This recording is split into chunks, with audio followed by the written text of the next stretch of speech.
ګرانو کتونکو السلام علیکم. زه محمد سلمان همدرد د حق غږ پښتو چینل خبري لنډیز کې ستاسو قربا اوس تاسو پام را اړوم د مهمو خبرونو لنډیز ته. افغان چارواکي د سولې په لاره کې خنډونه جوړوي. نیویارک ټایمز امریکایي ورځپاڼې د خپلو سرچینو له قوله ویلي چې په دوحه کې د افغان حکومت او طالبانو ترمنځ د مذاکراتو پر کړنلاره توافق شوی، خو د ولسمشر غني له مخالفت سره مخ شوي دي. روسیې په افغانستان کې د استرالیا جنگي جنایتونه غندلي دي. د روسیې د بهرنیو چارو وزارت وايي استرالیایي حکومت په خپل اقرار کړی چې د سرتیرو یې په افغانستان کې 9 ملکي وګړي په قصدي توګه وژلي.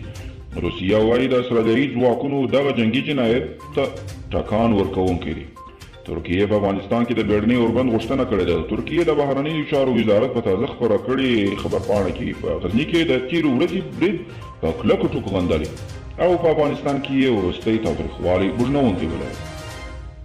امریکایي شنونکي وایي د سرتیرو تر وتلو وروسته ښایي افغانستان د خونړۍ جګړې پر ډګر بدل شي.